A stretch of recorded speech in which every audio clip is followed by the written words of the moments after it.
আমার দয়ার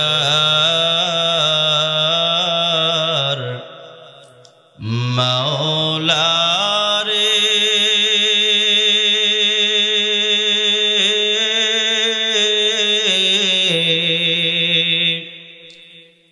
আমার মায়ার মাবুদ রে কোথায় গেলে পাইব তোমার ঠিকানা আমি তোমায় বুঝি পাইলাম না তোমাকে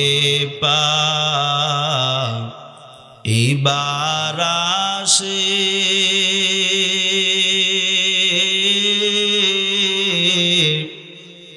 ঘুরি আমি দেশ বিদেশে কোরআনের ময়দানে করলাম বিছানা। কথাগণ ঠিক কিনা? আল্লাহ তাআলা আমাদের আজকের এই মাহফিলকে কবুল করেন, বলেন আমিন। আমার আল্লাহ তাআলা যুগে যুগে পয়গম্বরকে পাঠাইছেন আল্লাহর গোলামদেরকে জান্নাতের রাস্তা দেখানোর জন্য। যুগে যুগে যত পয়গম্বর দুনিয়ার জমিনে আসলেন তারা মানুষদেরকে বুঝাইছেন বাবা একটা রাস্তা জান্নাতের আর একটা জাহান্নামের। এই জান্নাতের রাস্তার চলার স্বাধীনতা আল্লাহ দিয়েছেন, জাহান্নামের রাস্তায় চলার স্বাধীনতা আল্লাহ দিয়েছেন।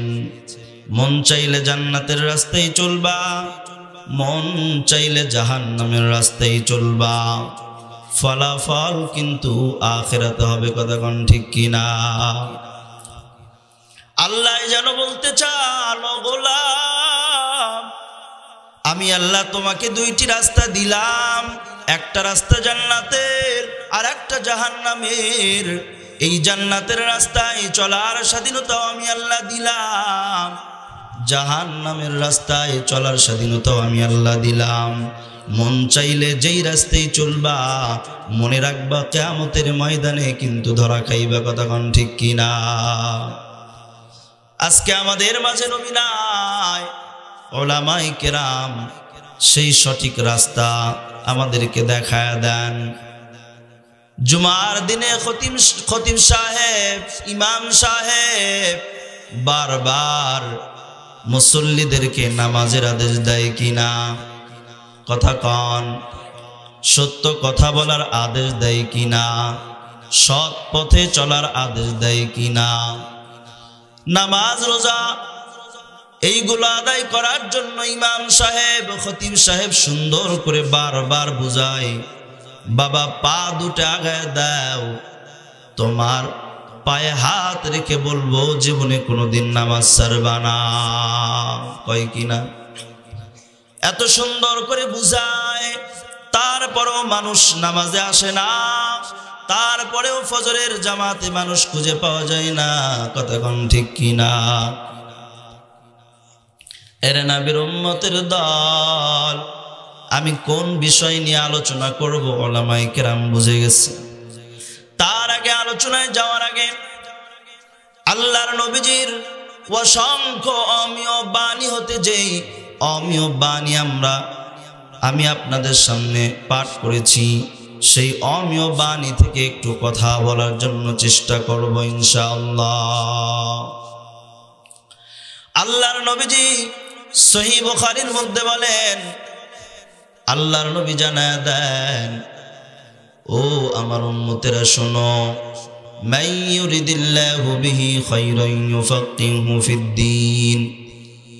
আমার আল্লাহ যেই ব্যক্তির কল্যাণ চান, আমার আল্লাহ যেই ব্যক্তির কল্যাণ চান তার মধ্যে দিনের সমঝ, দিনের জ্ঞান দান করেন। সুবহানাল্লাহ।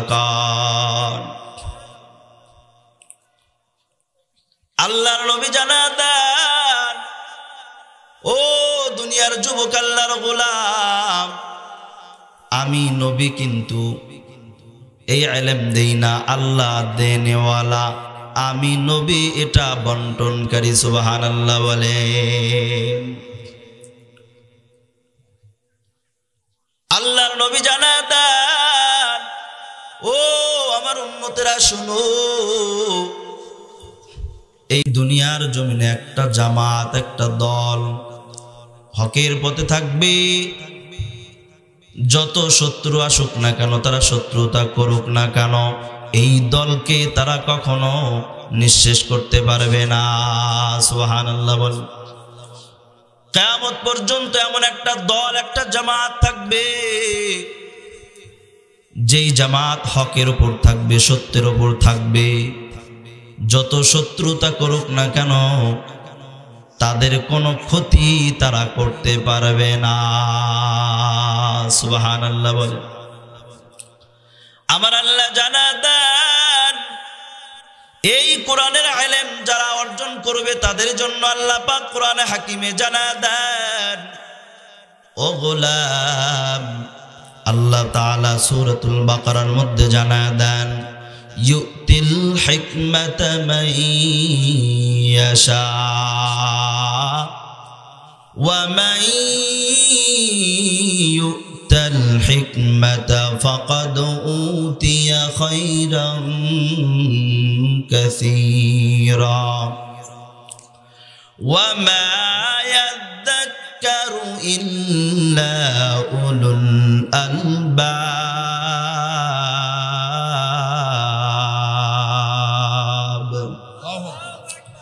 আমার আল্লাহ জানা দেন, ও গোলাম শুনো,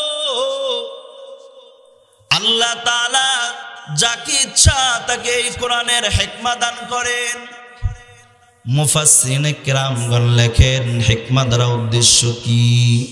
হিকমা দ্বারা উদ্দেশ্য কোরআন সুন্নাহের গভীর জ্ঞান। সুবহানাল্লাহ কন।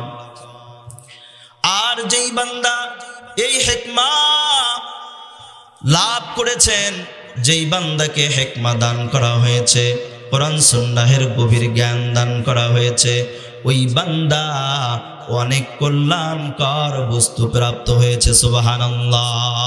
এটা কার কথা? জোরে বলতে হবে, কার কথা? অন্য আয়াতে আল্লাহ তাআলা জানা দেন, সূরাতুল মুজাদালা 11 নং আয়াতে আল্লাহ বলেন, ও গোলাম শোনো, ইয়ারফাইল্লাহুল্লাযীনা আমানু মিনকুম ওয়াল্লাযীনা উতুল ইলমা দারাজাত ওয়াল্লাহু বিমা তা'মালুনা খাবীর।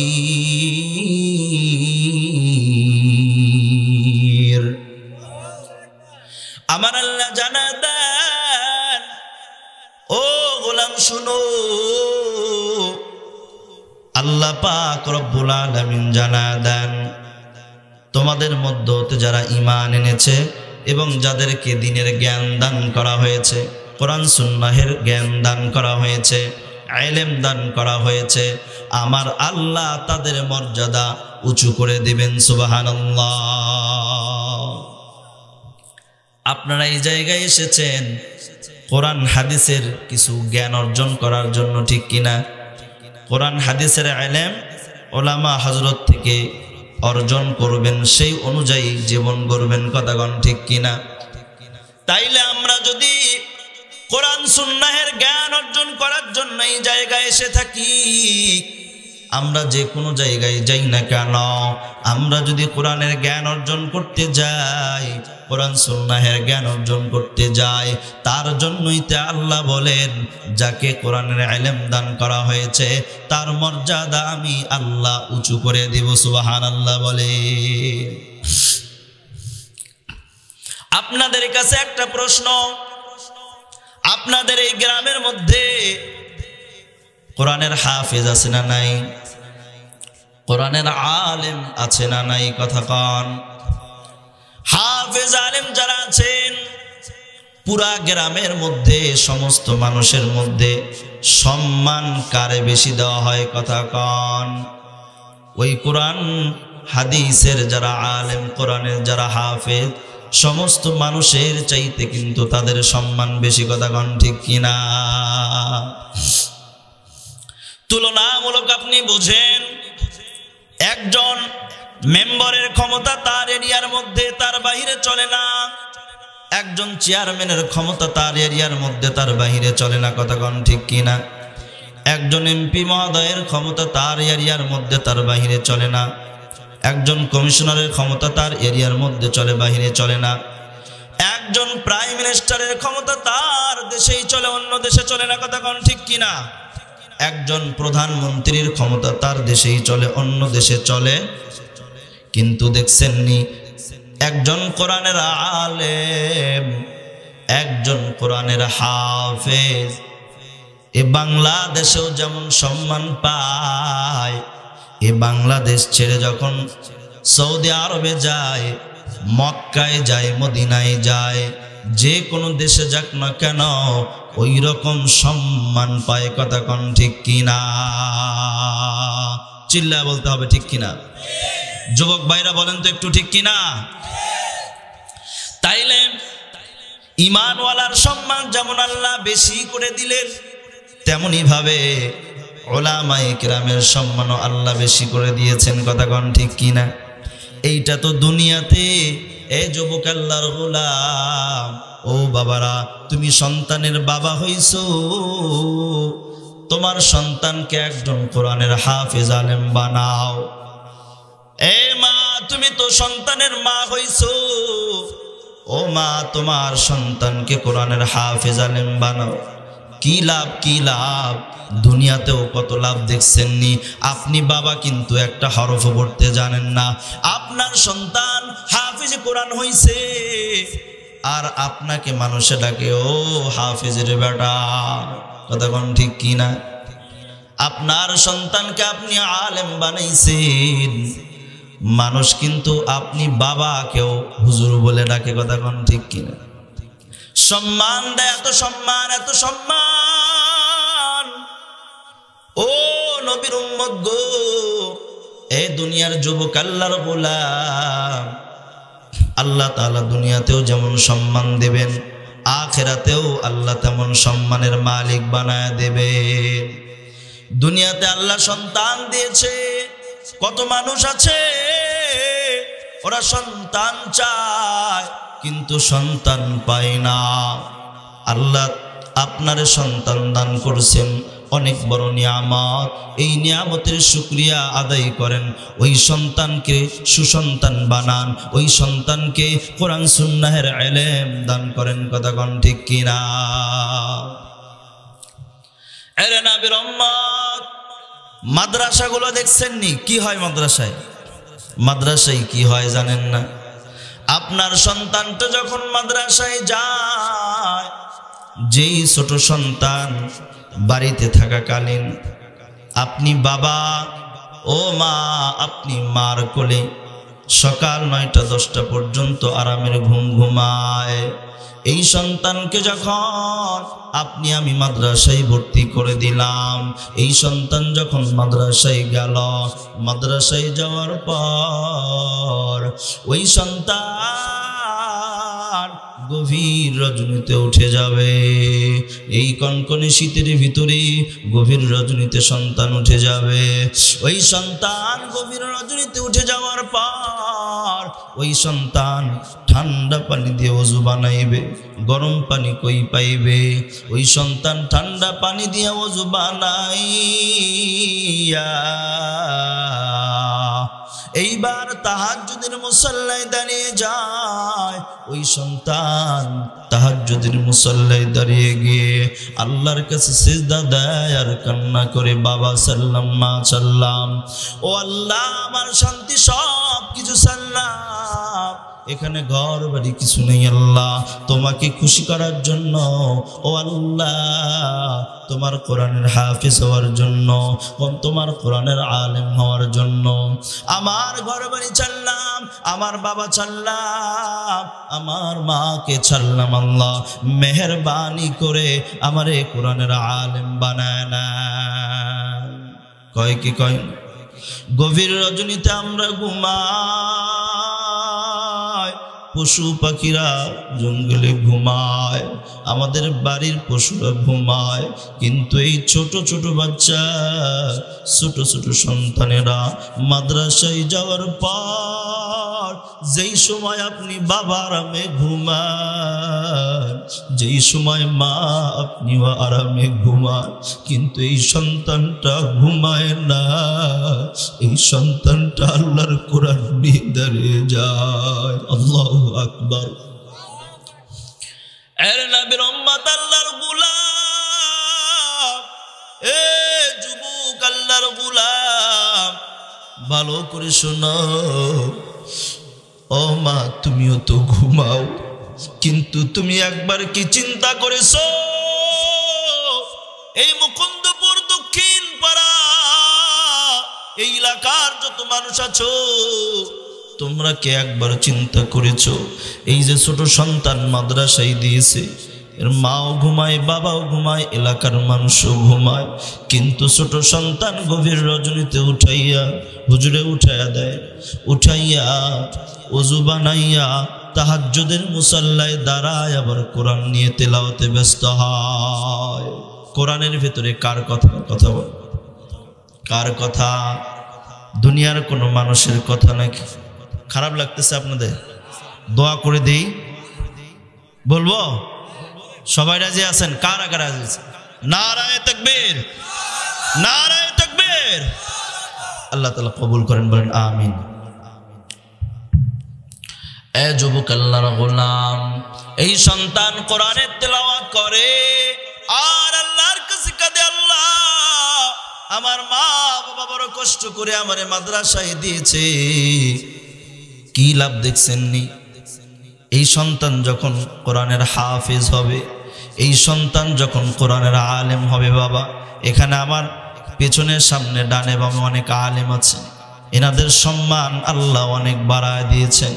আপনার সন্তানকেও কোরআনের আলেম বানান, আপনার সম্মানও আল্লাহ তাআলা বাড়ায় দিবেন। কথা কোন ঠিক কিনা? এর নবীর উম্মতের আল্লাহ, ও নবীর উম্মতের দল, আল্লাহর গোলাম, ভালো করে শোনো। এই সন্তান যদি কোরআনের হাফেজ হয়, আল্লাহর নবী জানায় দেন, মান ক্বারাআল কুরআন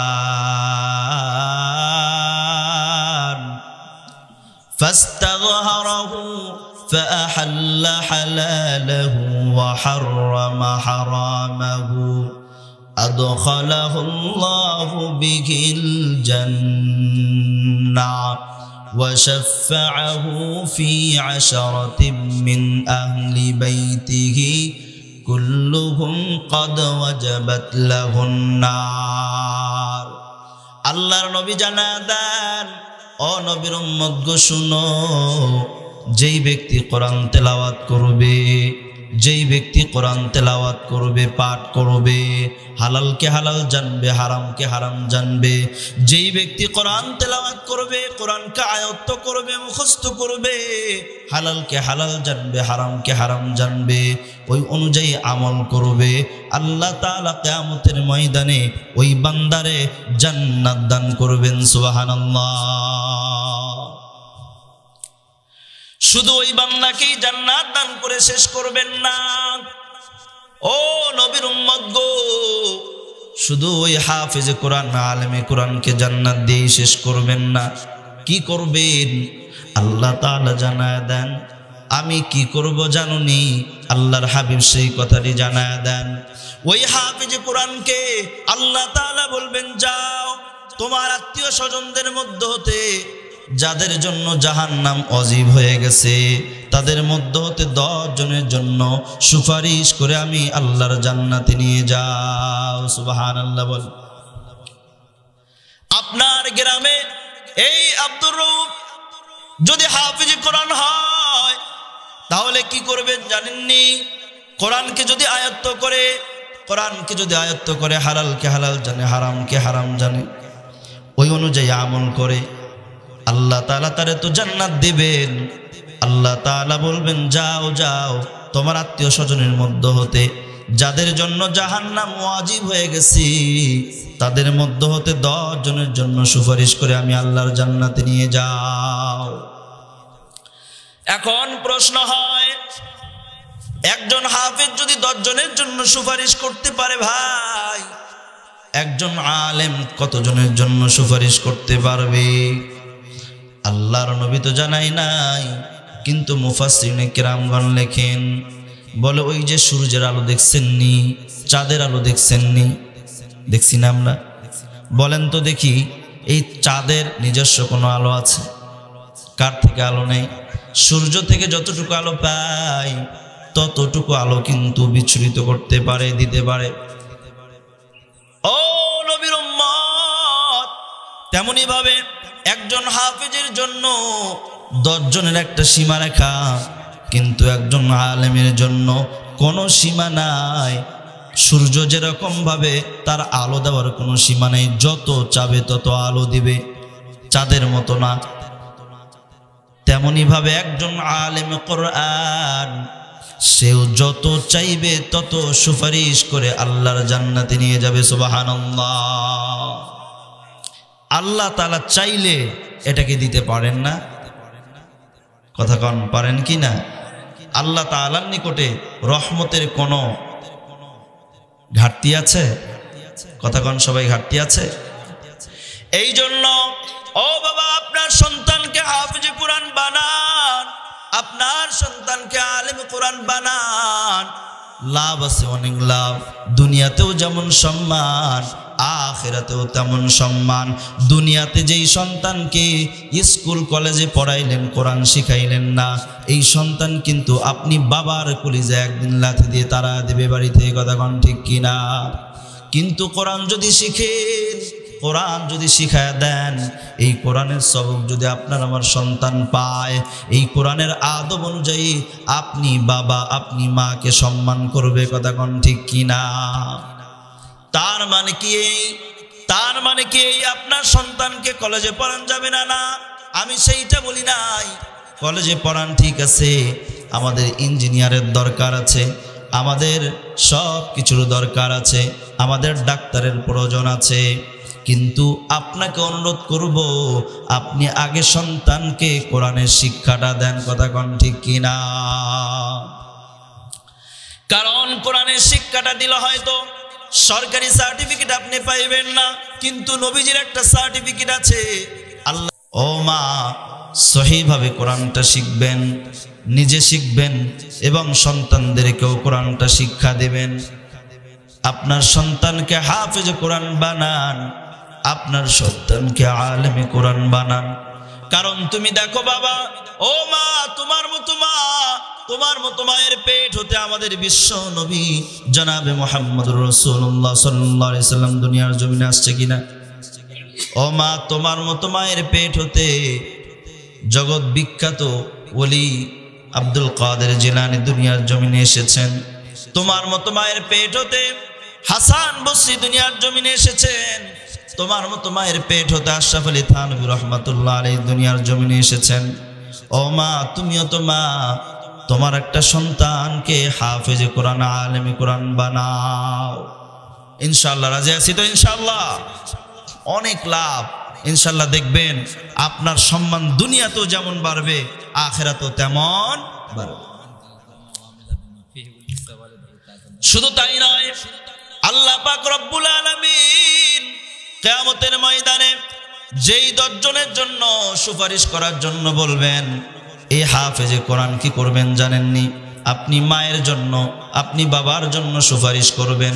এই হাফেজে কোরআন আপনি যে শ্বশুর হয়েছেন, আপনি যে শাশুড়ি হয়েছেন, তাদের জন্য কি করবেন? সুপারিশ করবেন। এই হাফেজে কোরআন হওয়ার জন্য যত মানুষ সহযোগিতা করেছে, গ্রামের মানুষ মহাব্বত করেছে, ভালোবেসেছে, টাকা দিয়ে হোক, মুখের জবানের ভালোবাসা দিয়ে হোক, যত তাকে ভালোবেসেছে, সহযোগিতা করেছে, তাদের জন্য কিন্তু হাফেজে কোরআন সহযোগিতা করবে। কথা কোন ঠিক কিনা?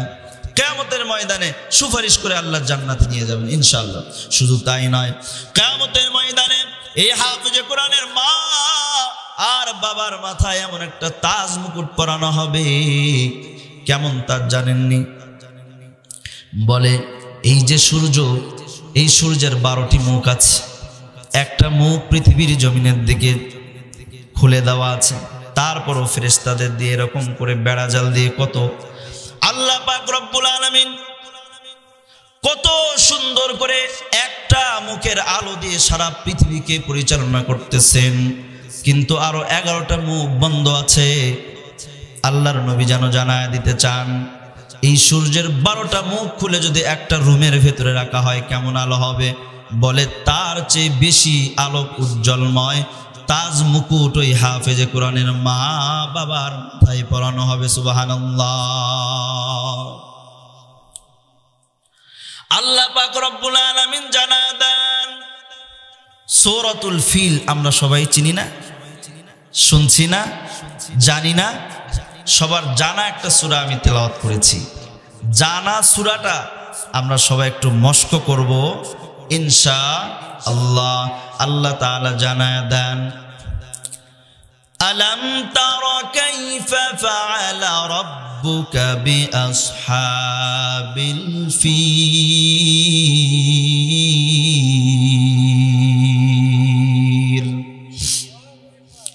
আমার আল্লাহ জানায় দেন, আয় নবী আপনি কি দেখেন নাই আপনার রব, আপনার প্রভু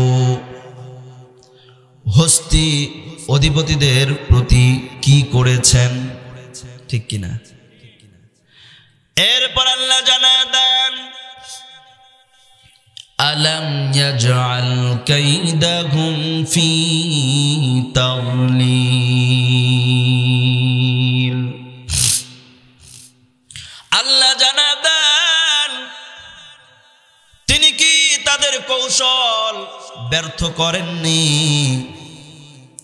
আল্লাহ জানায় দেন, ওয়া আরসালা আলাইহিম তায়রান আবাবিল।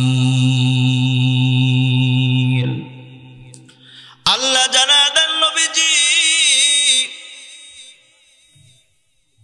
তাদের বিরুদ্ধে ঝাঁকে ঝাঁকে পক্ষী প্রেরণ করেছেন। কথা কোন ঠিক কিনা?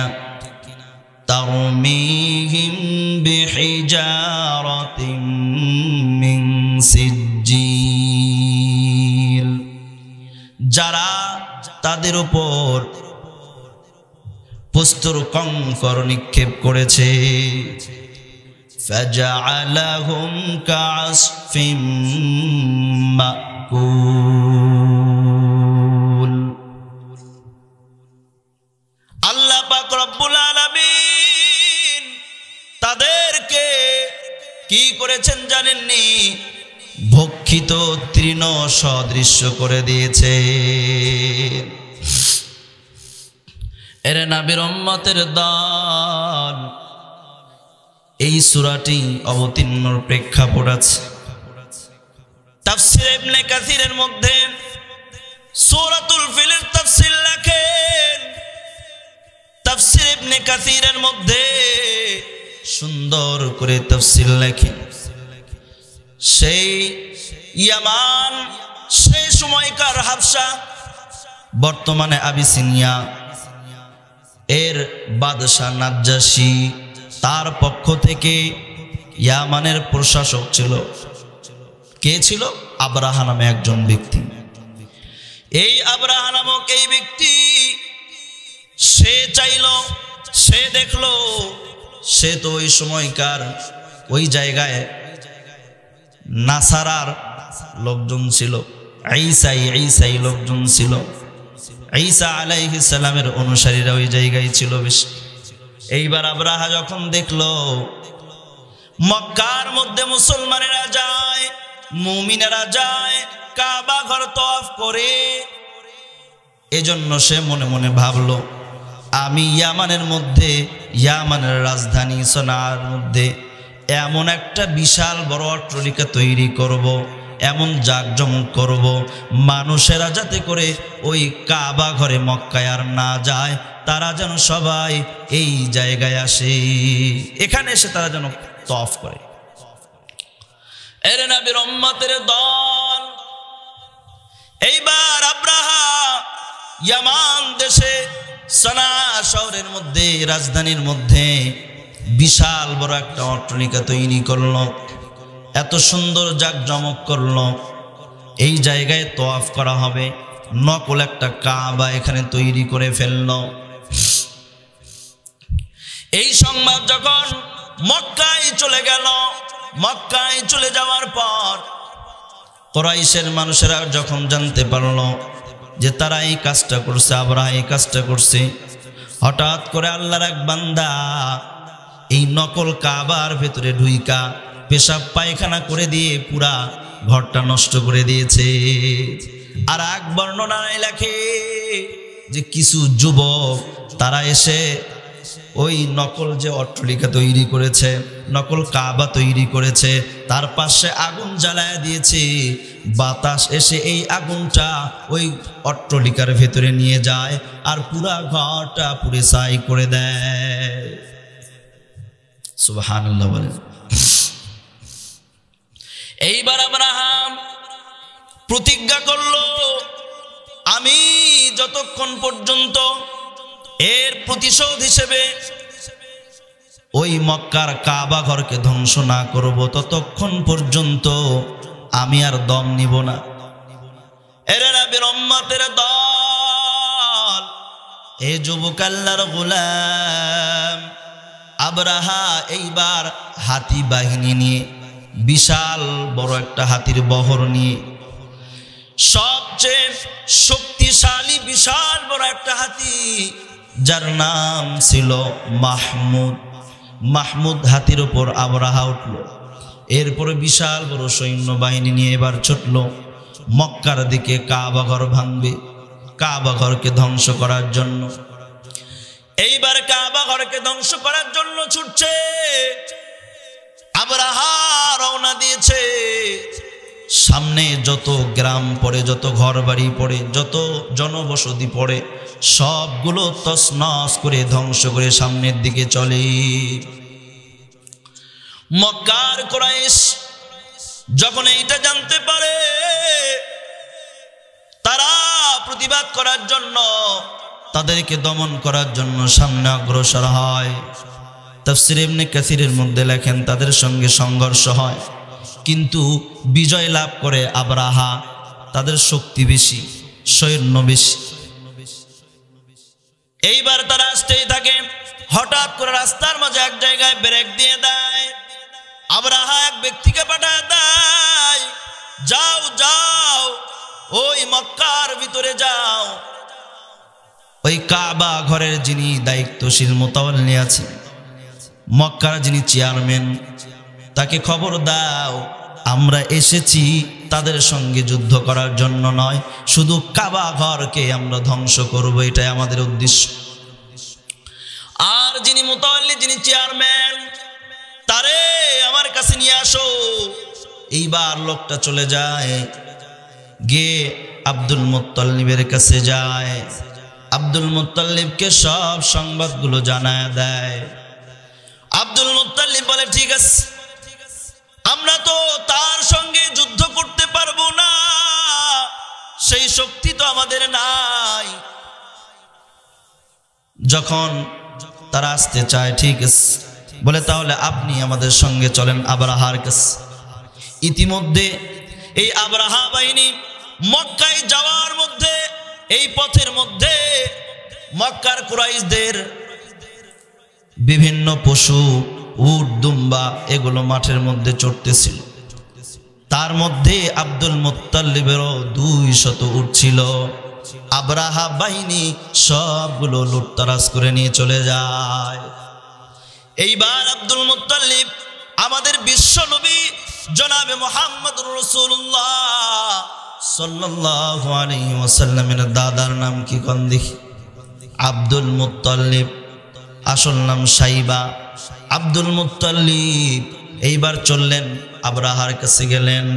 আল্লাহ তাআলার পক্ষ থেকে এই বিশাল বড় একটা ঘটনা ঘটায় দিয়েছেন। কারণ কি ছিল জানেননি?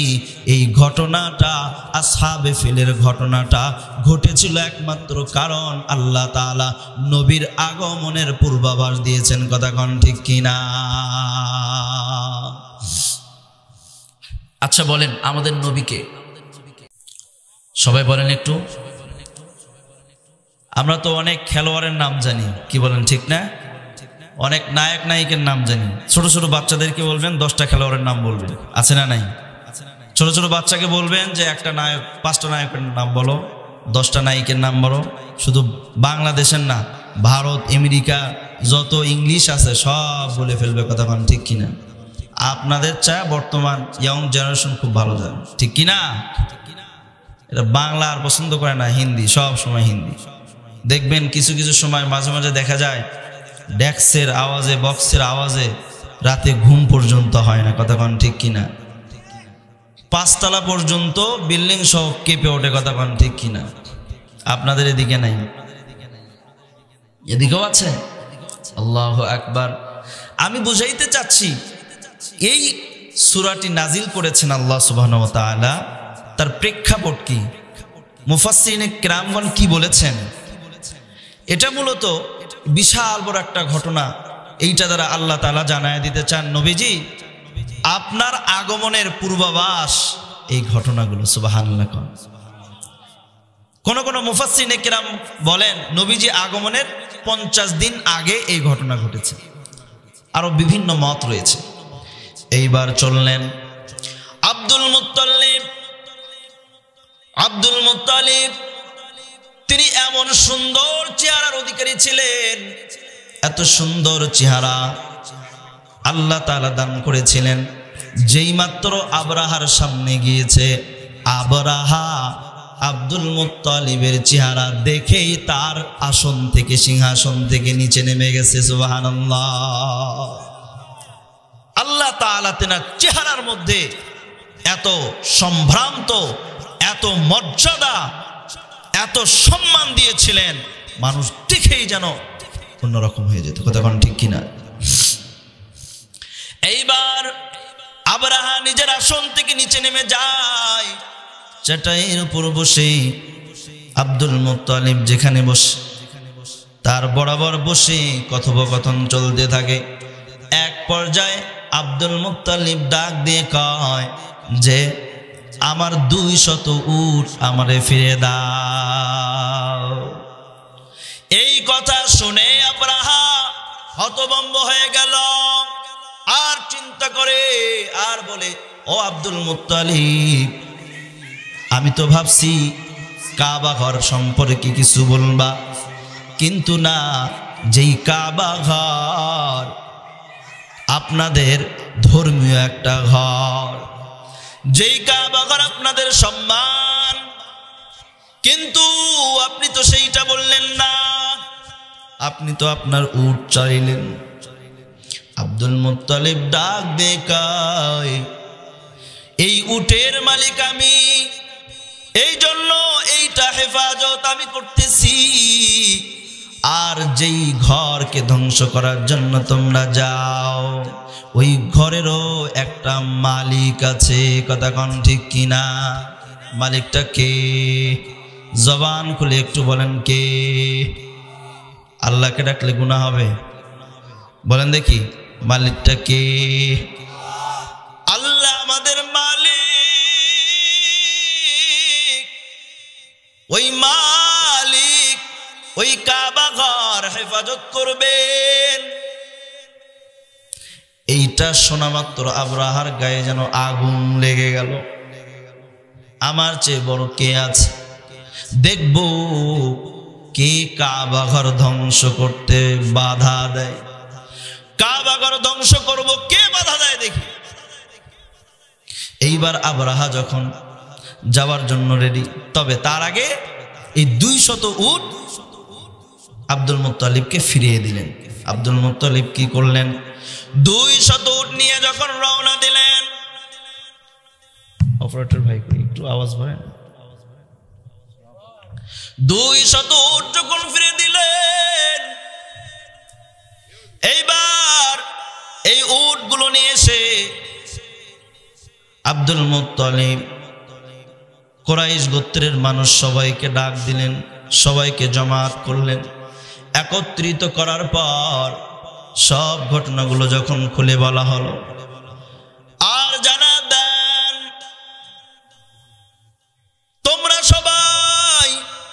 এই মক্কা নগরীর এই শহর এখন ছেড়ে দাও, ঘর বাড়িগুলো সব ছেড়ে দাও, তোমরা ওই পাহাড়ে গিয়ে আশ্রয় নাও।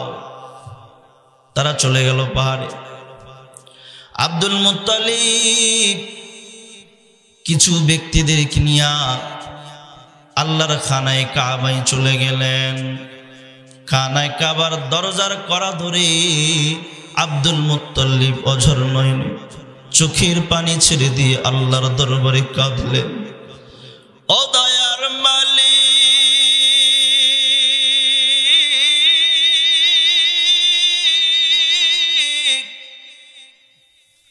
ওই আবরাহা বাহিনী, ওই হস্তি বাহিনী অনেক সৈন্য নিয়ে, অনেক শক্তি নিয়ে তারা আসতেছে।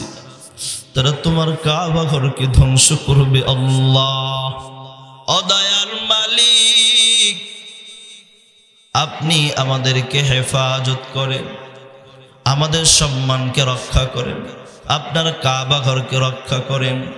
আল্লাহর কাছে এরকম করে চোখের পানি ছেড়ে ছেড়ে আল্লাহর কাছে দোয়া করতেছেন। দোয়া শেষে আব্দুল মুত্তালিব কাবা ঘরের কড়া ছেড়ে দিয়ে ওই যে 200 উট, এক রাওয়ায়াতের মধ্যে লেখেন 200 উট কাবা ঘরে আল্লাহর রাস্তে কুরবানির জন্য ছেড়ে দিয়ে গেলেন। আর এক বর্ণনায় লেখেন 100 উট ওই কাবার ঘরের আশেপাশে ছেড়ে দিয়ে যান কুরবানির জন্য। আর কলাদা পরে দেন, একটা চিহ্ন দিয়ে দেন, এগুলো কুরবানির উট। আব্দুল মুত্তালিব জানতেন যদি ওই আবরাহা বাহিনী এই উটগুলোর ওপর, কুরবানির উটগুলোর ওপর, কুরবানির পশুগুলোর ওপর কোনোভাবে হস্তক্ষেপ করে, সরাসরি ডাইরেক্ট আমার আল্লাহর গজব চলে আসবে। এগুলো ছেড়ে দিয়ে সবাইকে নিয়ে আব্দুল মুত্তালিব সেই পাহাড়ের চূড়ায় গেলেন। আর দেখতেছেন অবস্থা, ওই দিকে আবরাহা, ওই আবরাহা তার বাহিনী নিয়ে এবার মক্কার দিকে আগমন করতেছে। এইবার যখন চলা শুরু হয়ে গেল, মাহমুদ যেই হাতি, যেইটা সবচেয়ে বড়, সবচেয়ে শক্তিশালী, এই হাতিটা আর সামনের দিকে পা বাড়ায় না। কিরে কি হলো, সামনের দিকে কেন পা বাড়ায় না, কি হয়ে গেল?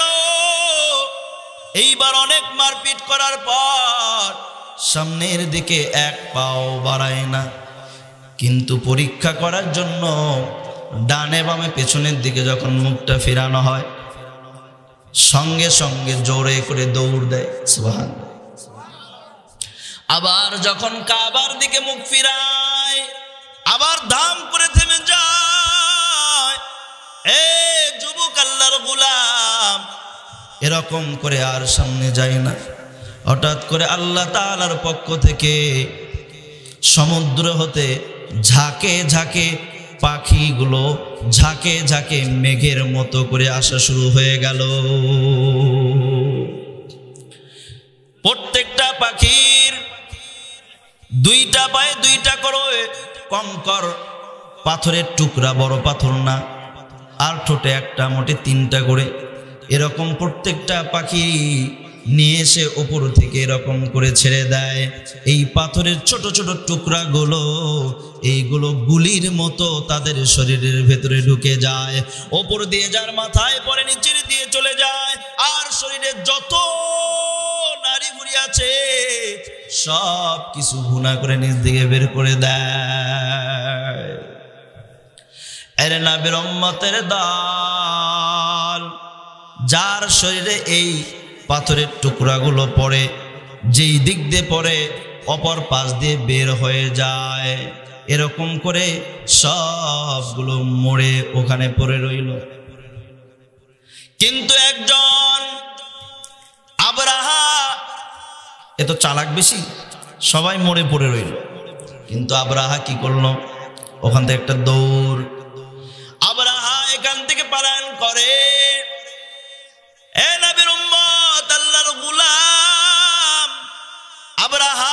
এখান থেকে ইয়ামানে চলে যায়। যাওয়ার পর আল্লাহ তাআলা এতটুকু সুযোগ তারে দিয়ে দিলেন, সে সেখানে যাওয়ার পর তার বাহিনী ধ্বংস হওয়ার সব ঘটনাগুলো মানুষকে শোনায় দেয়। দেওয়া আর সঙ্গে সঙ্গে তার মৃত্যু হয়ে গেল। তাফসীরের কিতাবের মধ্যে লেখেন যে তার শরীরের ভিতরে বসন্তের যেরকম দাগ আছে, ছোট ছোট ফুটনির মতো ওঠে, বসন্তের গোটার মতো তার পুরা শরীরটা উঠে গেল। প্রত্যেকটা শরীরের অঙ্গ প্রত্যঙ্গগুলো খসে খসে খসে খসে মাটিতে পড়তে লাগলো। আর তার হৃদটা, বুক চিনাটা চকে ফেরে বের হয়ে মারা গেল। নাউজুবিল্লাহ বলবেন না? এইটা ছিল বিশাল বড় ঘটনা। এই হিস্টোরি থেকে আল্লাহ তাআলা যেন জানাইতে চান যে এইটা ছিল মূলত মক্কার যারা মুসলমান ছিল, যারা মুমিন ছিল, তাদেরকে আল্লাহ তাআলা হেফাজত করেছেন, কাবা ঘরকে আল্লাহ হেফাজত করেছেন। কারণ এই কুরাইশ গোত্র থেকেই তো আল্লাহ তাআলা সামনে আমার বিশ্ব নবী জনাবে মুহাম্মদ রাসূলুল্লাহ সাল্লাল্লাহু আলাইহি ওয়াসাল্লাম দুনিয়াতে আসবে, কথা বলেন ঠিক কিনা?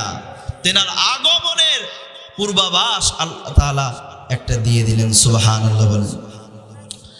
আমার নবী কেমন ছিলেন আল্লাহ বলেন, লাকাদ জাআকুম রাসূলুম মিন আনফুসিকুম, আল্লাহ জানা দেন গোলাম তোমাদের নিকটে আল্লাহর রাসূল এসেছেন, তোমাদের সর্বাপেক্ষা সম্ভ্রান্ত পুত পবিত্র বংশ হতে। সুবহানাল্লাহ বলেন।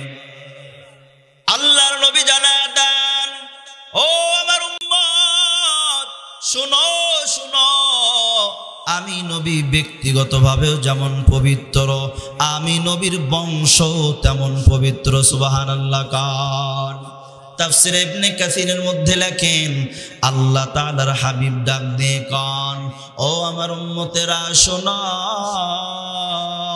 আমি নবী যেমন পবিত্র আমার বংশটাও তেমন পবিত্র। আমি নবী আদম আলাইহিস সালাম থেকে শুরু করে আমার মা বাবা পর্যন্ত এই যে ধারা আছে, এই ধারাতে আমরা যতজন জন্মগ্রহণ করেছি, আমার বাবা তার বাবা তার বাবা তার বাবা, এইগুলো বৈবাহিক সম্পর্ক হতে জন্মগ্রহণ করেছি, অবৈবাহিক সম্পর্ক থেকে নয়। আমাদের এই বংশে কোনো প্রকারের ব্যভিচারের স্পর্শ করে নাই, আমরা জন্মগ্রহণ করেছি বৈবাহিক সম্পর্ক থেকে। সুবহানাল্লাহ। আল্লাহর নবীর বংশটা পুরোটাই পবিত্র ছিল, কোনো প্রকারে ব্যভিচারের আছর তেনাদের গায়ে লাগে না। একটু এই আয়াতের মর্ম বোঝানোর জন্য, আল্লাহর নবীর এই কথাটা আপনাদেরকে বোঝানোর জন্য একটু ঘটনার টান দিতে চাই, শুনবেন একটু। এটা আমার বানানো না, আমি যা বলবো তাফসীর থেকে বলবো ইনশাআল্লাহ। একটু শুনেন, জানা দরকার আছে। আপনি আমি সিনেমার নায়কের ঘটনা জানি, কে কার সাথে 10 বার বিয়ে করলো, কোন নায়ক 21টা বিয়ে করলো, কেউ 120টা বিয়ে করলো, এইটা আমরা জানি। কিন্তু আমাদের নবীজি তেনার জীবনী আমরা জানি না, কথা কোন ঠিক কিনা? আপনি যদি ছোট একটা সন্তানকে বলেন, বাবা বলো তো এই খেলোয়াড়ের নাম কি, তার বাবার নাম কি, 14 গোষ্ঠী সহ বলে দিচ্ছে, ঠিক কিনা? কিন্তু আমাদের বিশ্ব নবীজির বাবার নাম কি, মার নাম কি, তার দাদার নাম কি, এইটা জানি না, কথা কোন ঠিক কিনা? আরে নবীর উম্মতের দল, আমার নবী যেমন পবিত্র ছিল, আমার নবীজির বংশটাও তেমন পবিত্র ছিল। এখানে ব্যভিচারের কোনো স্পর্শ খাই নাই, লাগে নাই। দেখেন, জমজম কূপ যখন খনন করা হয়েছিল দ্বিতীয়বার, কোনবার? প্রথম তো হযরত ইসমাঈল আলাইহিস সালামের সময় আল্লাহ তাআলা দান করছিলেন, কিন্তু এইটা নিঃশেষ হয়ে গিয়েছিল। কিভাবে জানেন? বনু জুরহুম গোত্রের নাম শুনছেন না আপনারা? বনু জুরহুম গোত্রের নাম শুনছেন না? বনু জুরহুম গোত্র ইয়ামানে ছিল। ইয়ামানে ছিল, ইয়ামান দেশে দুর্ভিক্ষ দেখা দেয়, তারা সেখান থেকে চলে আসে, মক্কায় চলে আসে। এসে দেখে হযরত ইসমাঈল আলাইহিস সালাম এবং তিনার মা হাজরা আলাইহিস সালাম, সুবহানাল্লাহ বলেন, তাদের সঙ্গে কথোপকথন করার পর প্রস্তাব করলো আমরা এখানেই থাকবো, মক্কার আশেপাশে থাকবো, ওখানেই তো জমজম, সুবহানাল্লাহ বলেন। জমজম কোথায়? মক্কায় না? এইবার রাজি হয়ে যায়, ঠিক আছে। বনু জুরহুম গোত্রের লোকেরা ওখানে বসবাস শুরু করে দেয়। হযরত ইসমাঈল আলাইহিস সালাম এমনকি ওই বনু জুরহুম গোত্রে বিবাহ করেন, বিবাহ শাদী হয়ে যায়, সন্তান হয়ে যায়। এমনকি আল্লাহ তাআলার পক্ষ থেকে ইসমাঈল আলাইহিস সালামকে নবী বানায়া আল্লাহ তাআলা দায়িত্ব দিয়ে দেন, সুবহানাল্লাহ। ওখানে তিনি যখন ইন্তেকাল হয়ে যান, তারপর হযরত ইসমাঈল আলাইহিস সালামের বংশধর থেকে একে একে এই কাবার মুতাওয়াল্লি নিযুক্ত হয়, সুবহানাল্লাহ। কিন্তু এমন একটা পর্যায়ে এসে যায়, এই বনু জুরহুম গোত্র আর বনু ইসমাঈল, এই দুই বংশের মধ্যে এরকম মারামারি শুরু হয়ে যায়। মারামারি শুরু হওয়ার পর কুরাইশদেরকে পরাজয় করে তারাই বিজয় লাভ করলো, তারাই কাবার মুতাওয়াল্লি হয়ে গেল। এইবার কুরাইশের মানুষেরা মক্কার আশেপাশে ছড়িয়ে ছিটিয়ে যায়। এই বনু জুরহুম গোত্রের জুলুম অত্যাচার এত বেশি হতে লাগলো, এত বেশি পরিমাণে জুলুম। দেখবেন অনেক বড় বড় ব্যক্তিরা বলেন জুলুমের কখনো স্থায়িত্ব হয় না, ঠিক কিনা? যে যত জুলুম করবে ও তত ধ্বংস হবে, কথা কন ঠিক কিনা? যে যত জুলুম করবে মনে করবেন সামনেতে ওর আর স্থান হবে না।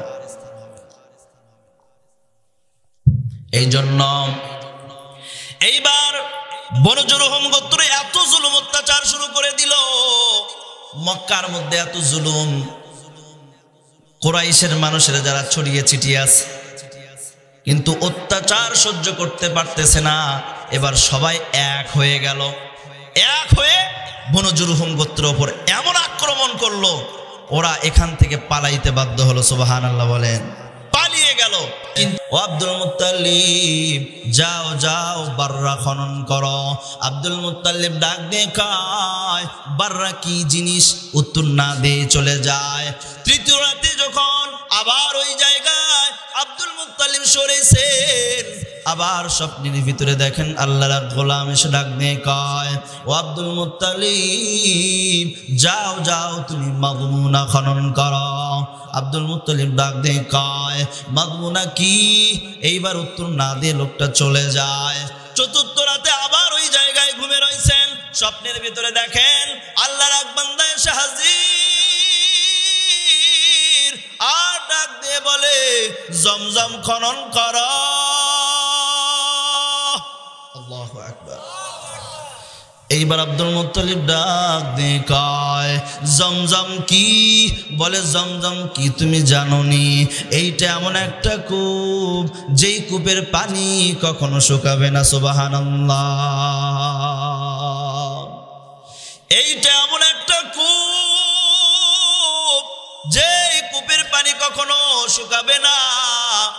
এই পানি থেকে হাজার হাজার লক্ষ লক্ষ হাজী সাহেবেরা পরিতৃপ্ত ভাবে পানি পান করবে, সুবহানাল্লাহ। কান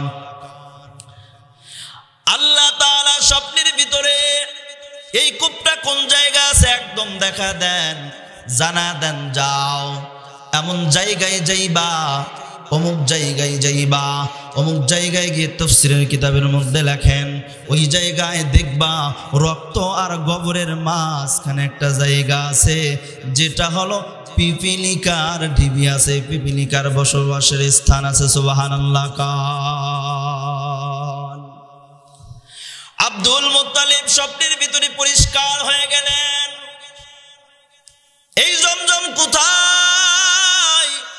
তখন তো কোনো চিহ্ন ছিল না।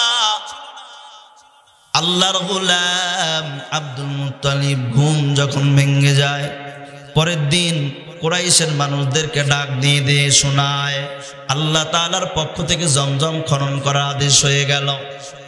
তোমরা সবাই আমারে সহযোগিতা করো।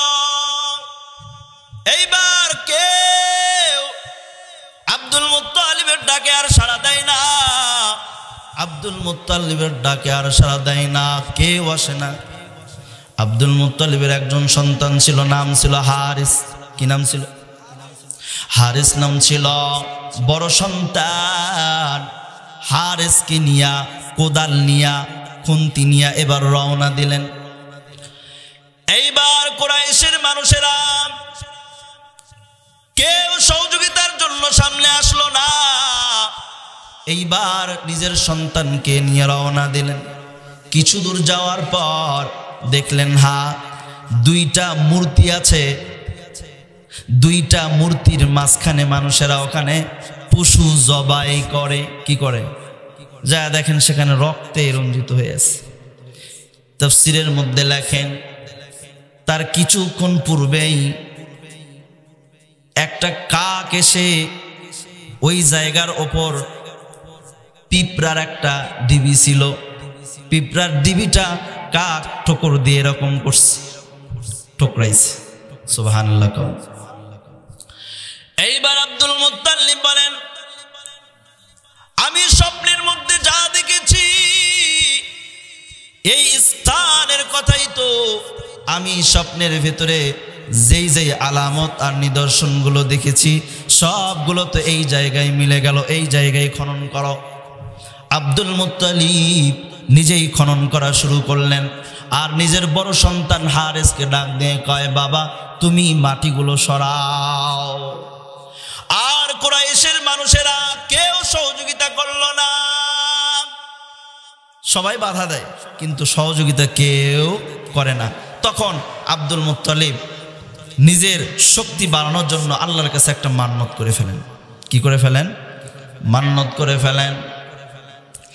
আল্লাহকে ডাক দেয়, কয় ও দয়ার মালিক,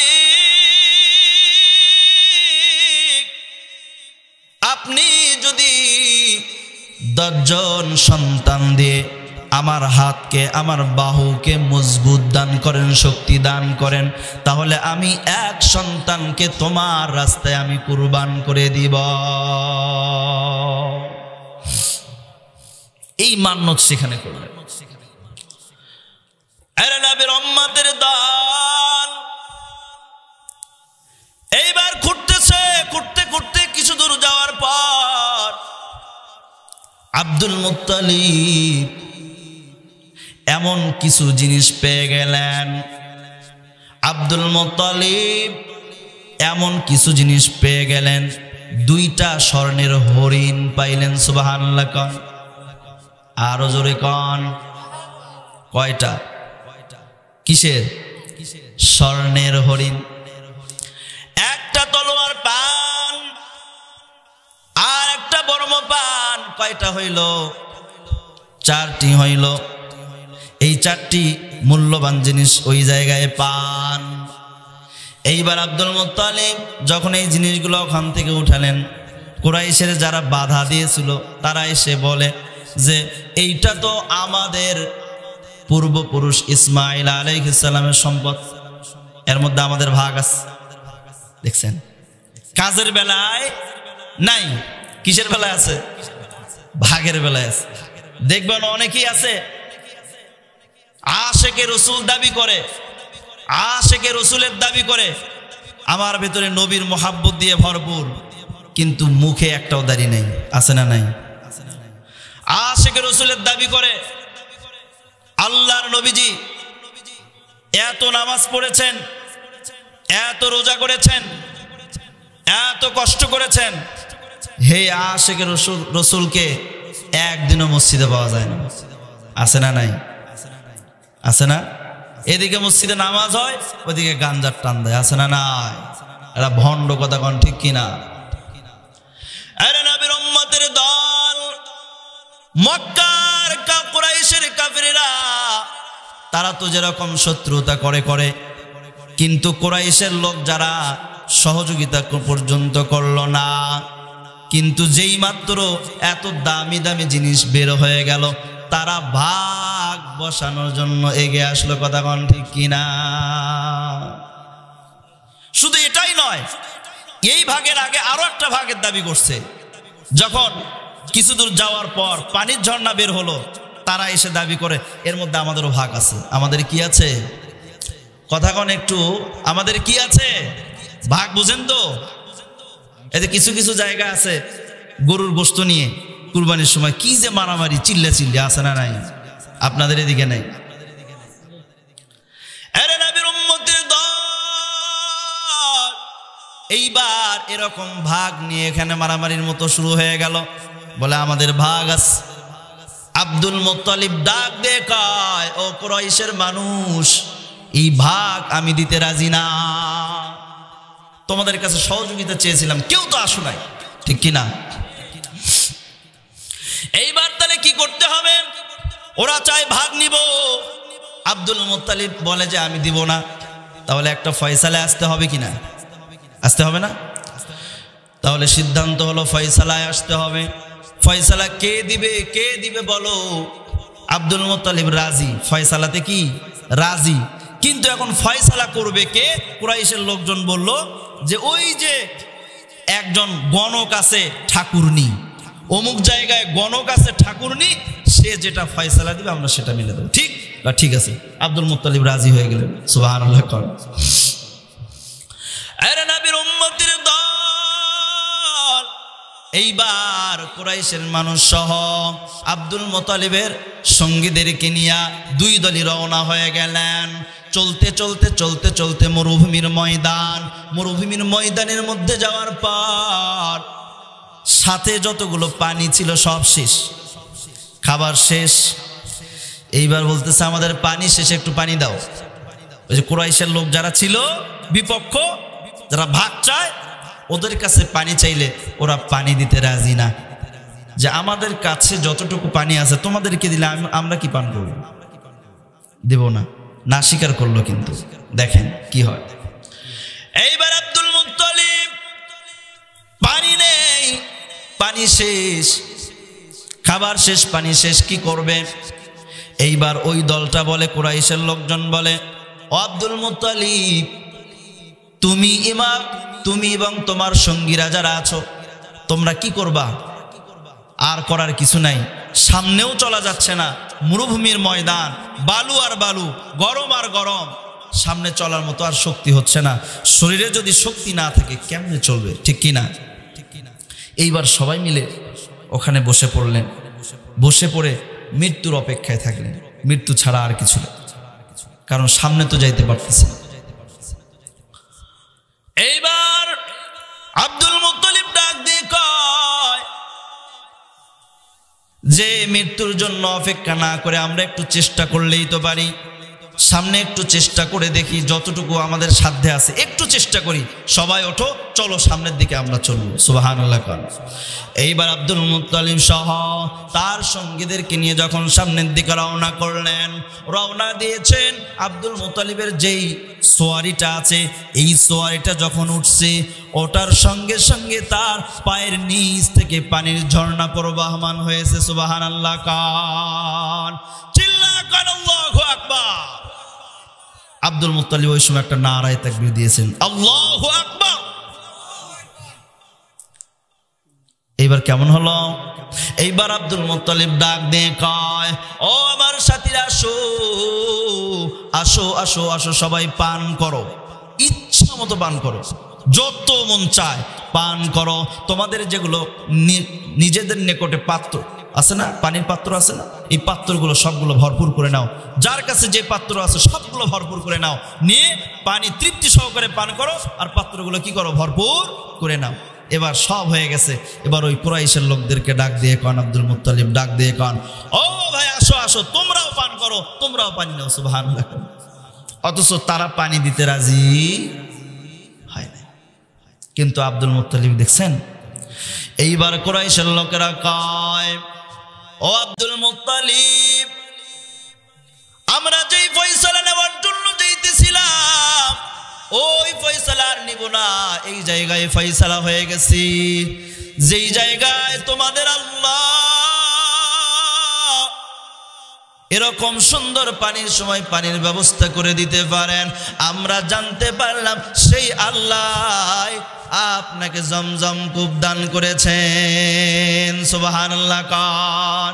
যে আল্লাহ এই মরুভূমির মধ্যে আপনাদের জন্য পানির ব্যবস্থা করতে পারেন, সেই আল্লাহ তো আপনাদেরকে ওই জমজম কূপটাও দিতে পারেন। ফয়সালা এটাই হয়ে গেছে। দেখেন, এখান থেকে আবার সবাই ফিরে আসেন। ফিরে এসে আব্দুল মুত্তালিবকে এই জমজম কূপ দিয়ে দেন। তারা যেই বিবাদ করতেছিল, যে ঝগড়া করতেছিল, যেই আবদার করতেছিল, এটা থেকে তারা ফিরে যান। কিন্তু যখন আবার খনন করতে করতে ওই যে দুইটি স্বর্ণের হরিণ বের হলো, একটা চাকু বের হলো, তলোয়ার আর একটা বর্ম বের হলো। এগুলো কি হলো শুনবেন না? হ্যাঁ, দোয়া করে দেবো, শোনো। হ্যাঁ,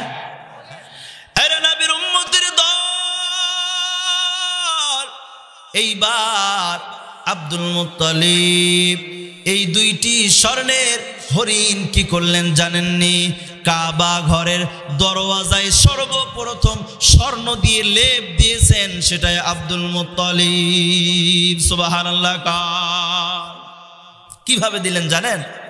এইগুলো নেওয়ার জন্য তারা ভাগাভাগি শুরু করছে, বলে এইটা আমার, বলে আমরাও এর মধ্যে ভাগ পাই। কিভাবে সমাধান হলো?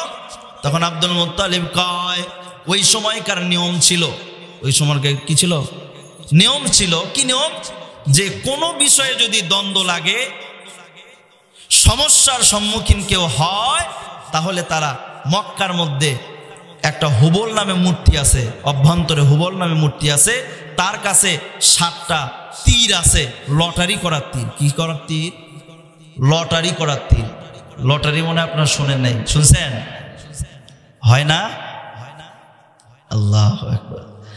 এই লটারি করার তীর আব্দুল মুত্তালিব প্রস্তাব করে, ও ভাই তাহলে শোনো, আমাদের মধ্যে আর তোমাদের মধ্যে বিবাদ মীমাংসা এভাবে হবে, আমরা লটারি করব, লটারি করে এরকম তীর আমরা নিক্ষেপ করব, যেই তীর, যার তীরটা ওই মহামূল্যবান জিনিসগুলোর ওপর গিয়ে লাগবে, তারাই সেই জিনিসটা পাবে।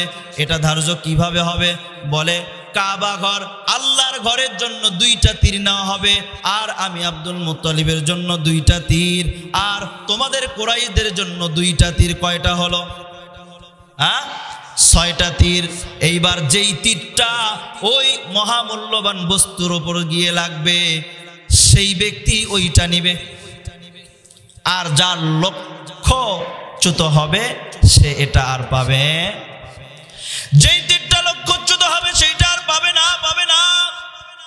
এইবার আব্দুল মুত্তালিব আল্লাহর ঘর খানা কাবার জন্য হলুদ রঙের 2টা তীর নিলেন, নিজের জন্য কালো 2টা তীর নিলেন, আর কুরাইশদের জন্য সাদা 2টা তীর নিলেন। তাফসীরের কিতাবের মধ্যে লেখেন, তাফসীরের কিতাবের মধ্যে লেখেন, হলুদ 2টা তীর, কালো 2টা তীর। আব্দুল মুত্তালিব আল্লাহ তাআলার ঘর খানায় কাবার জন্য 2টা নিলেন, নিজের জন্য 2টা। কয়টা হলো? 4টি। হ্যাঁ, এইবার শুরু হয়ে গেল তীর মারা।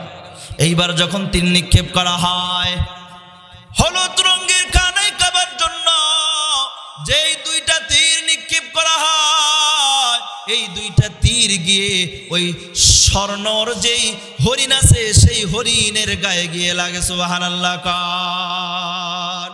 এই 2টা স্বর্ণের হরিণ এই আব্দুল মুত্তালিব গিয়ে ওই কাবা শরীফের যেই ঘরের কবাট আছে, এই দেওয়ালের ভিতরে, কবাটের ভিতরে স্বর্ণ দিয়ে সর্বপ্রথম লেপ দেন। সুবহানাল্লাহ। এরপর আব্দুল মুত্তালিবের নামে যে কালো 2টা তীর, এই 2টা তীর যখন নিক্ষেপ করেন, একটা গিয়ে তলোয়ারের ওপর গিয়ে লাগে, আর একটা গিয়ে ওই বর্মের ওপর লাগে। এরকম ভাবে 4টি মহামূল্যবান জিনিস আল্লাহ তাআলা কুদরতি ভাবে আব্দুল মুত্তালিবকে দান করে দেন। সুবহানাল্লাহ। এই ফয়সালাটা কুরাইশরা পর্যন্ত মেনে নিয়েছে, সবাই মেনে নিয়েছে। সুবহানাল্লাহ। এরা নবীর উম্মত, ও যুবক গো,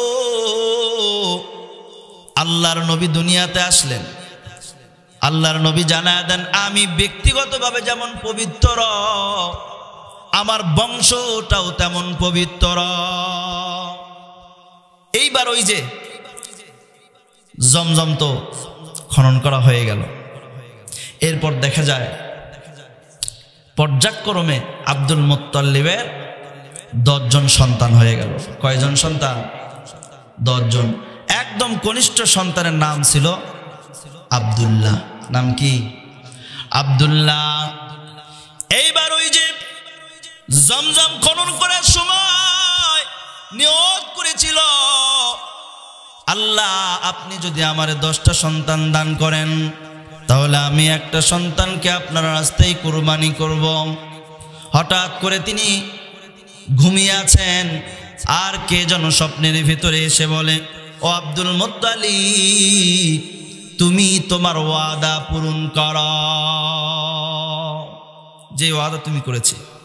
এইবার ওয়াদার কথা স্মরণ হয়ে যায়।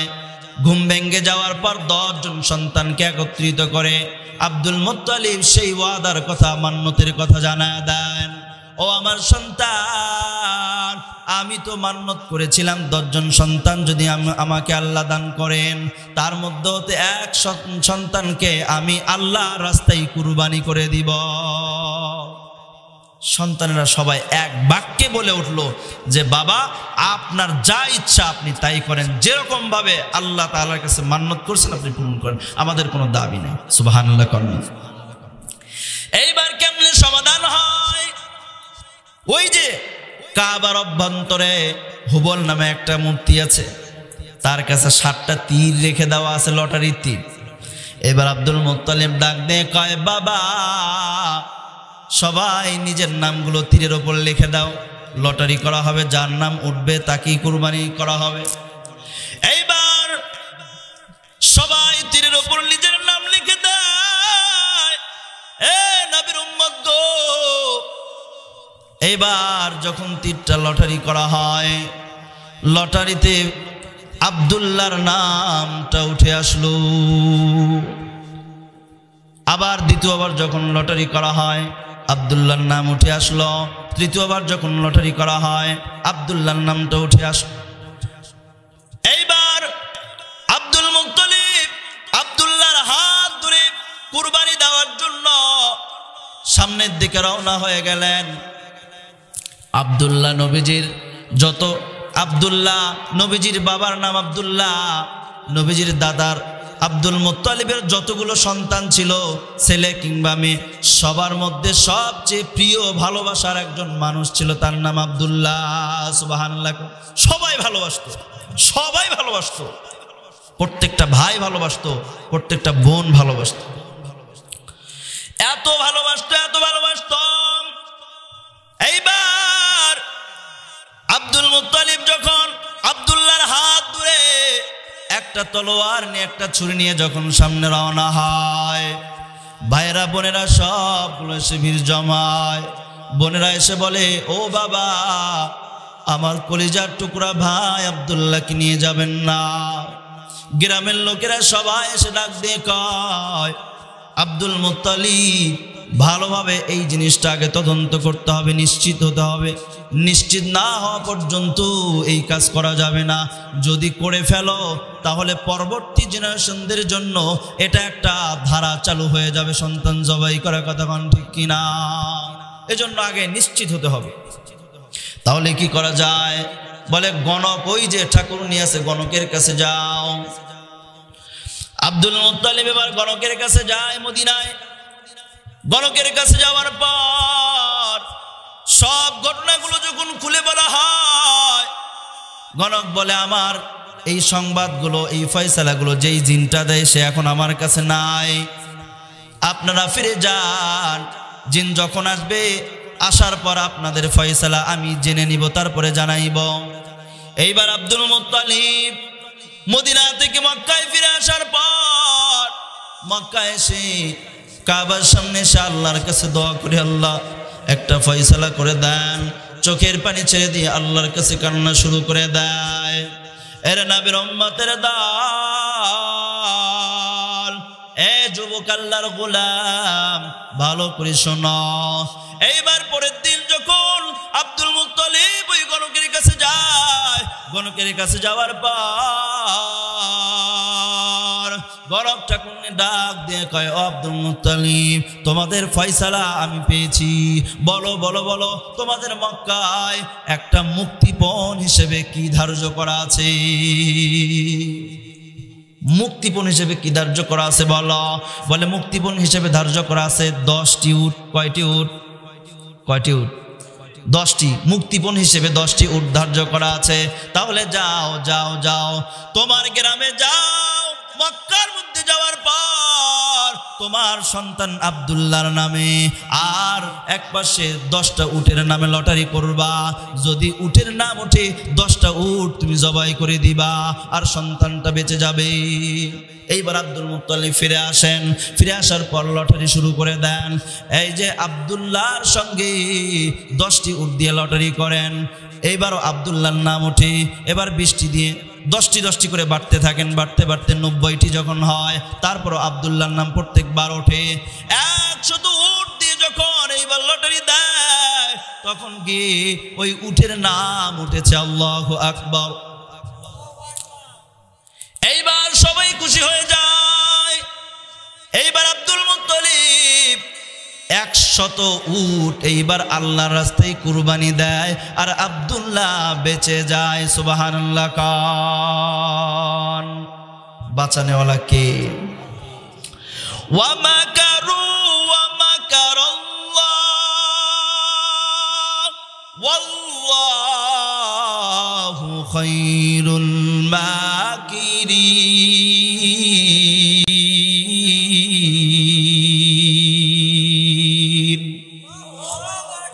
বাঁচানোওয়ালা কে? সমস্ত কৌশলকার।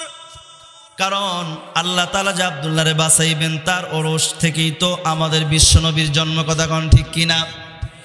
এইবার যখন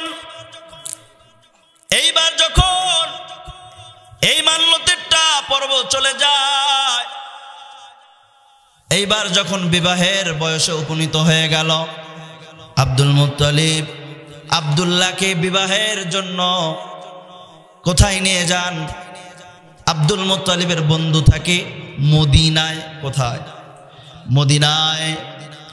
এইবার আব্দুল মুত্তালিব আব্দুল্লাহর হাত ধরে বিবাহ দেওয়ার জন্য মদিনায় যান। রাস্তার মধ্যে আল্লাহর এক বান্দি নাম ফাতেমা, নাম কি, ব্রেক করে দেয়। ও আব্দুল্লাহ, এই ফাতেমা নামক আল্লাহর এই বান্দি তাওরাত ইনজিল কিতাব পড়েছে। আখিরি জামানার শেষ নবীর যতগুলো আলামত ছিল সব সে জব্দ করেছে, আয়ত্ত করেছে, সে জানে। এই জন্য যখন আব্দুল্লাহর চেহারাটা তার সামনে এসে গেল, নবুয়তের একটা চমক যেন আব্দুল্লাহর চেহারার মধ্যে চমকাইতেছিল। সুবহানাল্লাহ কান। এইবার আব্দুল্লাহকে প্রস্তাব করো, আব্দুল্লাহ, তুমি যদি আমাকে গ্রহণ করো তাহলে আমি তোমারে এতগুলো উট দেব, 100 উট তোমারে উপহার দেব, দান করব, তুমি যদি আমাকে কি করো, গ্রহণ। আব্দুল্লাহ ডাক দিয়ে কয়, আমি হলাম সম্ভ্রান্ত পরিবারের মানুষ। কোন সম্ভ্রান্ত পরিবারের মানুষ এমন কাজ করতে পারে না, এর চেয়ে মৃত্যুবরণ করাটাই ভালো। কথা কোন ঠিক কিনা? বলে এরকম অপকর্ম, ব্যভিচার আমার দ্বারা সম্ভব নয়, আমি করতে পারবো না। এইবার আব্দুল মুত্তালিবের সঙ্গে আব্দুল্লাহ মদিনায় চলে যায়। মদিনায় যাওয়ার পর আব্দুল মুত্তালিবের বন্ধু, তার কন্যা আমেনা, নামটা কি ছিল? আমেনা, আমেনা বিনতে ওয়াহাব জুহরি। এইবার এক বৈঠকে প্রস্তাব করেন আব্দুল মুত্তালিব, প্রস্তাব গ্রহণ করেন। আব্দুল্লাহর বিবাহ এবার আমিনার সঙ্গে হয়ে গেল। 3 দিন 3 রাত সেখানে থাকার পর আব্দুল্লাহ আবার যখন মক্কায় ফিরে আসেন, রাস্তার মধ্যে আল্লাহর ওই বান্দি ফাতেমা দেখা হয়ে গেল। এইবার যখন আব্দুল্লাহ বলে, ও আল্লাহর বান্দি, তুমি তো আমারে প্রস্তাব করেছিলে, এখন রাজি আছনি? ডাক দে কয় না, আমাকে কি খারাপ মহিলা ভাবছনি? আমি খারাপ মহিলা না, আমি তাওরাত কিতাব পড়েছি, ইনজিল কিতাব পড়েছি। নবীজির যত নিশানা আলামত, নবীজি যার মাধ্যমে দুনিয়ার জমিনে আসবেন, সব আলামতগুলো আমি, চিহ্নগুলো আমি পড়েছি, আমি দেখেছি। সেই নবুয়তের একটা চমক তোমার চেহারার মধ্যে আছে। আমি চেয়েছিলাম ওই নবী যেন বিশ্ব নবী মুহাম্মদুর রাসূলুল্লাহ সাল্লাল্লাহু আলাইহি ওয়াসাল্লাম যেন আমার পেটে আসি, এই জন্য আমি চেয়েছিলাম। কিন্তু তুমি যাওয়ার পর বলো তুমি কই থেকেছো? বলে আমি এখান থেকে যাওয়ার পর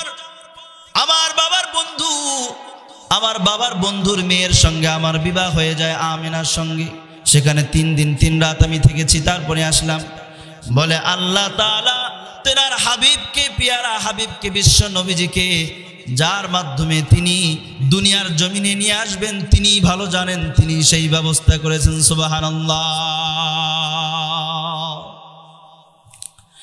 এরা নবীর উম্মতের দল, দেখছেন নি? আমি বুঝাইতে চাইলাম আমার বিশ্ব নবীজির পিতার পিতা, তার পিতা, তার পিতা, অর্থাৎ হযরত আদম আলাইহিস সালাম থেকে শুরু করে এই শেষ নবী আমাদের নবী পর্যন্ত এই বংশের মধ্যে কোনো ব্যভিচারের স্পর্শ পর্যন্ত লাগে না। এই কথা কোন ঠিক কিনা? আল্লাহ তাআলা আমাদের সবাইকে কবুল করেন, বলেন আমিন।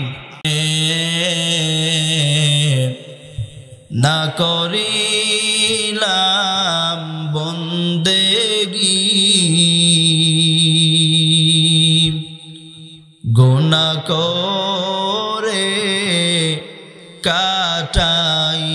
কাটাইলাম জিন্দেগি, গুনাহ করে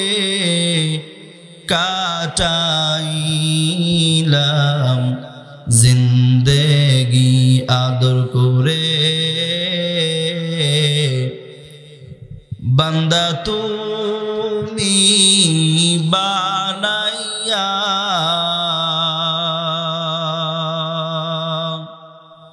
কেমনে দিবা জাহান্নামে ফেলিয়া, কেমনে দিবা জাহান্নামে ফেলিয়া। তওবা করে আবার তওবা ভাঙ্গিলাম, তওবা করে আবার তওবা ভাঙ্গিলাম। অবশেষে খাঁটি তওবা করিলা, অবশেষে খাঁটি তওবা করিলা। সকলেরই দরজা হইতে ফিরিয়া, সকলেরই দরজা হইতে ফিরিয়া, তোমারি দরজায় রইলাম পড়িয়া, তোমারি দরজায় রইলাম পড়িয়া। আয় দয়ার মালিক, গুনার কারণে আমাদের হাত না পাক, আমাদের পা না পাক, আমাদের চক্ষু না পাক। আয় আল্লাহ, গুনার কারণে আমাদের জিহ্বা না পাক, আত্মা না পাক। আয় আল্লাহ, মেহেরবানি করে আমাদের জীবনের সমস্ত গুনাহগুলি মাফ করে দাও। আয় দয়ার মালিক, আয় আল্লাহ আমাদের জীবনের সমস্ত ইবাদতগুলো তোমার দরবারে কবুল আর মঞ্জুর করে নাও। আয় আল্লাহ আজকের এই মাহফিল তোমার দরবারে কবুল করে নাও আল্লাহ। আয় আল্লাহ আমার বড় বাবা বকুল মেহেরবানি করে, মানুষটা অনেক ভালো মনের মানুষ। আয় আল্লাহ আমার সঙ্গে যোগাযোগ করে, বারবার কষ্ট করে যোগাযোগ করে আয় আল্লাহ তোমার বান্দাদের সামনে হাজির করেছে। মেহেরবানি করে আয় আল্লাহ তার জীবনের সমস্ত গুনাহগুলি মাফ করে দাও। আয় আল্লাহ আজকের এই মুকুন্দপুর দক্ষিণ পাড়া আয় আল্লাহ এই সমাজের যতগুলো যুবক ভাই আছে আল্লাহ, যারা যারা শ্রম দিয়েছে, কষ্ট করেছে, অক্লান্ত পরিশ্রম করেছে, আয় আল্লাহ অর্থ দিয়েছে, সময় দিয়েছে, আয় আল্লাহ অনেক কষ্ট করেছে, মেহেরবানি করে এই কষ্টের বদলা হিসেবে কিয়ামতের ময়দানে জাহান্নামের আগুন থেকে তুমি মুক্তি দান করে দিও আল্লাহ।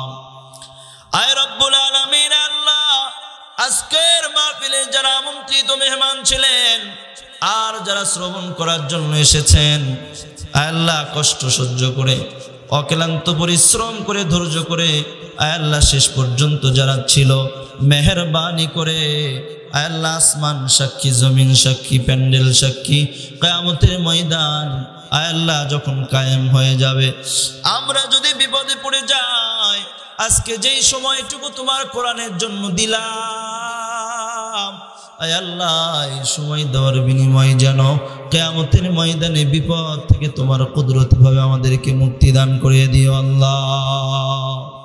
আয় আল্লাহ আজকের এই মাহফিলকে তোমার দরবারে কবুল করে নাও আল্লাহ। ও আল্লাহ তাকা দেখো কার মা নাই, কার বাবা নাই, মুকুন্দপুর দক্ষিণ পাড়া আয় আল্লাহ এই সমাজের যত মানুষ কবরে চলে গিয়েছে, আয় আল্লাহ যত মাইয়ত কবরে চলে গিয়েছে আল্লাহ, আয় আল্লাহ প্রত্যেকটা মাইয়তের কবরের আযাবগুলো তুমি মাফ করে দাও। আয় আল্লাহ তাকা দেখো কার মা নাই, কার বাবা নাই, যেই মা কত কষ্ট করে পেটে ধারণ করেছিল আল্লাহ, ও আল্লাহ কত কষ্ট করে লালন পালন করেছিল, আয় আল্লাহ তাকা দেখো যারা মা বাবাকে হারাইছি, ওই মা বাবার কবরগুলোকে জান্নাতের বাগান বানায় দাও। ও দয়ার মালিক মেহেরবানি করে আল্লাহ যারা জিন্দা আছে, যাদের মা বাবা জীবিত আছে, তাদেরকে সুস্থ হায়াত নেক হায়াত দীর্ঘায়ু দান করে দাও। ও দয়ার মালিক আমার মা বাবাকে তুমি কবুল করে নাও। আমার মা বাবা কত কষ্ট করে আমারে লেখাপড়া শিখাইছে, কত কষ্ট করে হাফেজ বানাইছে, আলেম বানাইছে, মুফতি বানাইছে। রব্বুল আলামিন মা কান্না করে, মা আমার হাতে আমার মাথায় হাত দিয়ে দোয়া করে দিয়েছে, বাবা তুমি সারা দুনিয়ায় যেখানে যাইবা আল্লাহ তোমার কোথাও ঠেকাইবে না।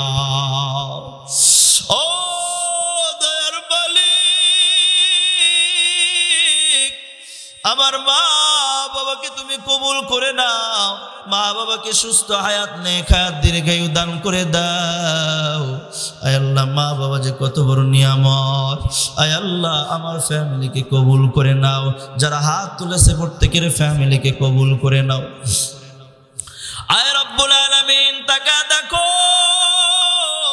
কত বাবারা, কত যুবক ভাই, আয় আল্লাহ গভীর রজনীতে আমরা হাত তুলেছি, অনেক ক্যামেরাম্যান মিডিয়া ভাইরাস, রব্বুল আলামিন পর্দার আড়ালের মা বোনেরাস ধৈর্য সহকারে এই কনকনে শীতের ভিতরে কষ্ট করে কোরআনের মহব্বতি ছিল আল্লাহ।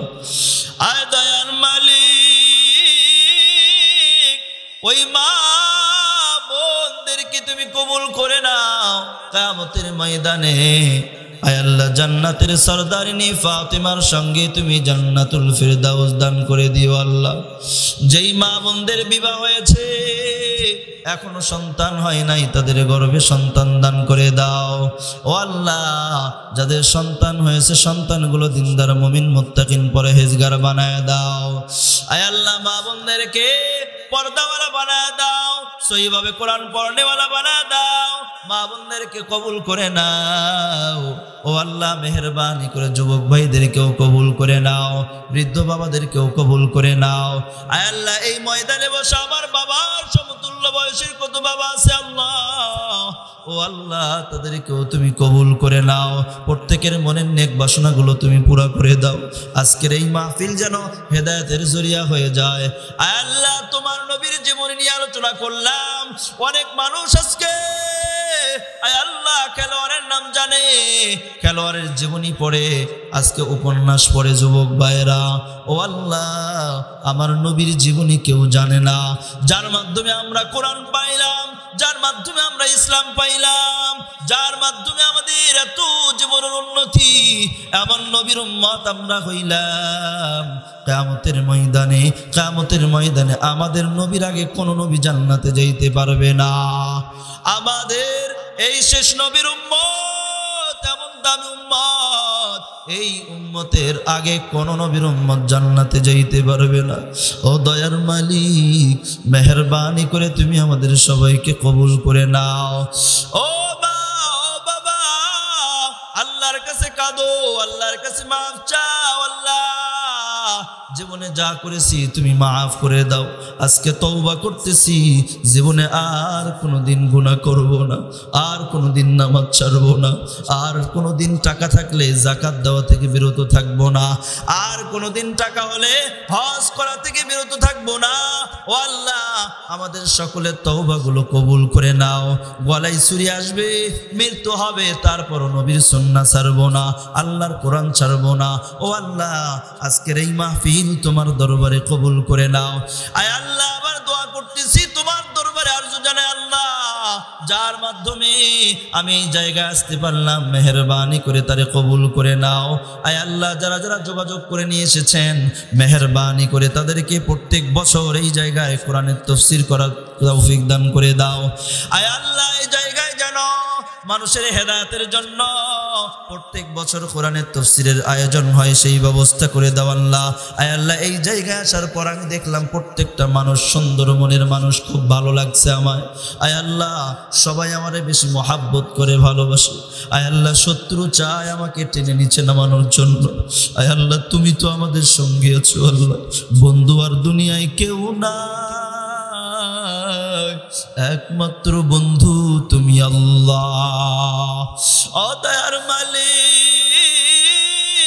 মেহেরবানি করে তুমি আমাদের দোয়াকে কবুল করে নাও। দুনিয়াতে কত ফিতনা আছে আল্লাহ, আয় আল্লাহ, কাফের বেঈমানদের ফিতনা বড় কঠিন ফিতনা। আয় আল্লাহ, দুনিয়ার সমস্ত ফিতনা থেকে তুমি আমাদেরকে হেফাজত করো। সারা বিশ্বে যত মুসলমান মুসিবতের ভিতরে আছে আল্লাহ, ফিলিস্তিন সহ সারা বিশ্বে যত মুসলমান মুসিবতের মধ্যে আছে, অসুস্থতায় আছে, মেহেরবানি করে সবাইকে মুসিবত থেকে তুমি মুক্তি দান করে দাও। আয় আল্লাহ, রোগ থেকে মুক্তি দান করে দাও। আমাদের সবাইকে কবুল করে নাও। আজকের এই মাহফিল নাজাতের জন্য জরিয়া বানায় দাও।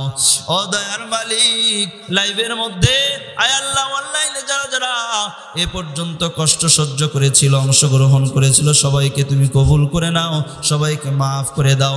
আমরা যারা কষ্ট করে উপস্থিত হয়েছি সবাইকে মাফ করে দাও। আয় আল্লাহ, যা চাইলাম তা দাও, আর যা চাওয়ার বাকি রয়ে গেছে তার মধ্যে হতে আমাদের জন্য যা মঙ্গল তাহাই তুমি নসিব করে দিও আল্লাহ। আমিন আমিন আমিন বিরহমাতিকা ইয়া আরহামার রাহিমিন।